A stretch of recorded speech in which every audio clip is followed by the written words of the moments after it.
નમસ્કાર મિત્રો, હું છું ચિરાગ અને તમે જોઈ રહ્યા છો વાવ થરાદની જમાવટ। મિત્રો, આપણી એક ગુજરાતી કહેવત છે, જર જમીનને જોરું ત્રણે કજિયાના છોરું। જર એટલે જર, ઝવેરાત, રૂપિયા। જમીન એટલે કે જમીન, જેની માટે ભાઈઓ પણ એકબીજાની હત્યા કરી નાખતા હોય છે। જર જમીનને જોરું, જોરું એટલે કે આપણી બેન દીકરી। આ ત્રણેય વસ્તુ છે કજિયાના છોરું। તમે અત્યારથી કરી અને સતયુગથી આ કળિયુગ સુધી તમે જોશો તો આ ત્રણ વસ્તુ માટે વ્યક્તિઓની વ્યક્તિ વચ્ચે લડાઈ થતી આવી છે। ભલે ભાઈ હોય, રાજ્ય હોય, તાલુકા હોય કે દેશ હોય। જર જમીનને જોરું ત્રણે કજિયાના છોરું। તો મિત્રો, અત્યારે આપણે એ મુદ્દા ઉપર વાત કરવી છે કે ઉત્તર ગુજરાતની અંદર હાલની તારીખમાં તમે જોઈ શકો છો કે છેલ્લા 8-10 દિવસથી એક જ ચૌધરી સમાજ અને રબારી સમાજનો હાલ વિવાદ ચાલુ છે। જે વિવાદ કિંજલ રબારીથી ચાલુ થઈ અને આજે કંકુ ચૌધરીના આંગણે પહોંચ્યો છે। થોડા સમય પહેલા આપણે જોયું કે કિંજલબેન રબારી છે, જે સિંગર છે, પ્રોફેશનલ સિંગર, એમણે અશોક ચૌધરી નામના વ્યક્તિ સાથે પ્રેમ લગ્ન કર્યા હતા અને રબારી સમાજે એકતા બતાવી, સંગઠન કરી અને એમની દીકરીને પરત લાવ્યા હતા। કિંજલબેનને સમજાવી અને કિંજલબેન પરત આવ્યા હતા। આની અંદર એ મુદ્દો કિંજલબેન પરત આવ્યા એને પછી બે પતિ પત્ની છે, એમનો વિડીયો વાયરલ થાય છે અને એવું કહે છે કે અમારી દીકરી પણ, રબારી સમાજનો યુવક અમારી દીકરીને લઈ ગયો છે, ચૌધરી સમાજના દીકરીને, તો અમારી દીકરી પણ પરત અપાવો। આ વિડીયો વાયરલ કે સોશિયલ મીડિયાની અંદર વાયરલ થાય છે અને આ એક મોટી સભાના આયોજનથી એક ઉગ્ર આંદોલન સુધી અને આ વિડીયો આ પોકે છે આ મુદ્દો।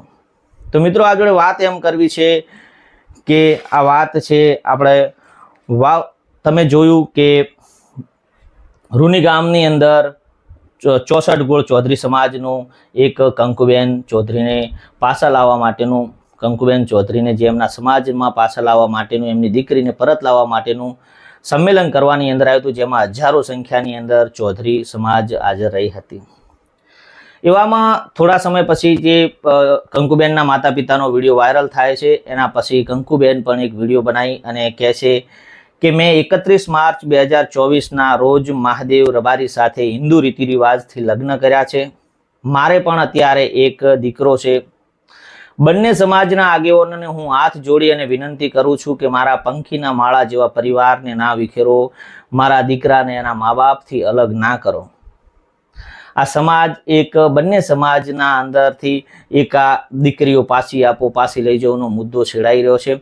એની અંદર આ વિડીયો વાયરલ થયો માતા પિતાનો અને પછી ચૌધરી સમાજ રૂની ગામની અંદર 18 તારીખે એક સભા સંમેલનનું આયોજન કરે છે। એની અંદર આગેવાનો એવું કહે છે કે 5 થી 10 દિવસની અંદર પેલા સમાજના અમે દીકરીને પરત આપીશું અને પરત લાવીશું એ વાત થાય છે, પણ યુવાનો હોય છે તે ઉગ્ર બને છે અને યુવાનો એવું કહે છે કે ના, આજને આજ તમે દીકરીને પરત કરો। આ મિત્રો, વાત તો તમે બધી સાંભળીએ છે, પણ આજે આ વાત આપણે વિગતવાર અને શાંતિથી સમજીશું કે અત્યાર દીકરીને પરત કરો, અમે આ કોઈ ભોગે સહન નહીં કરી શકીએ।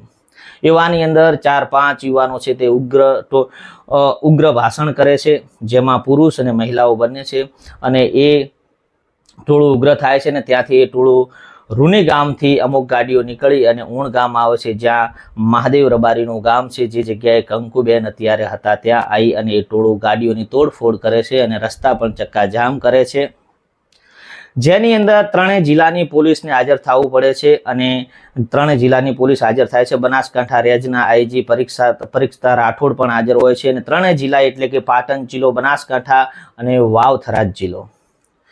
તો મિત્રો, આ સભાની અંદર જે યુવાનો હતા એમણે જે અમુક મીડિયા સમક્ષ વાત કરી છે અને અમુક જે સ્ટેજ ઉપર બોલ્યા છે એની આપણે થોડી માહિતી મેળવીએ। માહિતી એમ છે કે એક મહિલા છે તે સ્ટેજ ઉપરથી એવું કહે છે, એ લોકો એવું કહેતા હોય કે અમે ચમરબંધી હશે તો પણ હવે નહીં ચલાવી લઈએ, 5-15 દિવસ નહીં, અત્યારે જ ચાલો અને 5-25 ગાડીઓ કાઢો અને જાઓ તમે ઊણ ગામમાં। અને એમાંથી એક આગેવાન અગ્રણી છે, જે એનું આપણે નામ નહીં લઈએ, એ પ્રેસ કોન્ફરન્સની અંદર એવું કહે છે 64 ગામ પહેલા નિર્ણય લે અને જો તે નિર્ણય ના લઈ શકે તો આગામી કાર્યક્રમ આનાથી જલદ થશે અને આના પડઘા ગુજરાતમાં ભયંકર રૂપે પડશે. એક બીજા વડીલ છે જે ચૌધરી સમાજના અગ્રણી છે, એવું કહે છે કે 64 ગોળ ચૌધરી સમાજ અને રૂની ગામને અમે સત્તા આપીએ છીએ કે પહેલાં તે દીકરીને પરત લાવવાનું કામ કરે, અને આનાથી જો 64 ગોળના યુવાનો અને વડીલોથી અને રૂની ગામથી ના થઈ શકે તો એનો ઉકેલ લાવવાનો, અને કેવી રીતે લાવવો ઉકેલને શું કરવું શું ના કરવું તે અમે આગળ વિચારીશું. ચૌધરી સમાજના આગેવાનોનું કહેવું છે ફક્ત કંકુ જ નહીં, એવી ઘણી બધી દીકરીઓ છે જેને રબારી સમાજના યુવકો ભગાડીને લઈ ગયા છે, અને જેમને પરત લાવશું અથવા તો આગામી ભવિષ્યની અંદર આવું પણ ના થઈ શકે એની અમે ખાસ નોંધ લઈશું.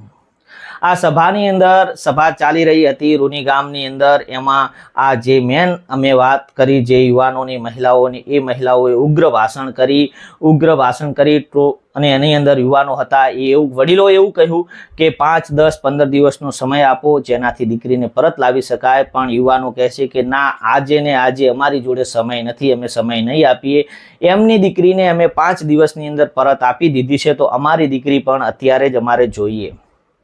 ત્યારે ટોળું ત્યાંથી નીકળે છે અને અમુક ગાડીઓ લઈ અને ઊણ ગામની અંદર આવે છે. ઊણ ગામ આવેલું છે વાવથરા, બનાસકાંઠા જિલ્લાના ઓગળ તાલુકાની અંદર આવેલું છે. થરાથી મહજ 5-7 કિલોમીટરની અંદર ઊણ ગામ આવેલું છે. ત્યાં જઈ અને આ ટોળું છે તે ગાડીઓની તોડફોડ કરે છે, અને તોડફોડથી એટલું ટોળું ઉગ્ર થાય છે જ્યાં દોડી અને પોલીસને વાવથરાદ, બનાસકાંઠા અને પાટણ જિલ્લાની પોલીસને અહીંયા આવી અને ટોળુને 3 કલાક સુધી સમજાવવામાં આવે છે, પણ એ ટોળું માનતું નથી અને પથ્થરમારો કરે છે. પોલીસ પર પણ પથ્થરમારો કરે છે, જેમાં 4 પોલીસ ઘાયલ થાય છે અને છેવટે પોલીસને બળ પ્રયોગ કરવો પડ્યો, લાઠીચાર્જ કરવો પડ્યો અને ટીયર ગન છોડવી પડી, જેમાં બંને સમાજના અમુક યુવાનો પણ ઘાયલ થાય છે. અને આમાંથી 35 થી 40 યુવાનોની અટકાયત પણ કરવામાં આવે છે, જેમાં આજી પરીક્ષિતા રાઠોડે કહ્યું છે અમે એમની સામે કાયદેસરની કાર્યવાહી કરીશું.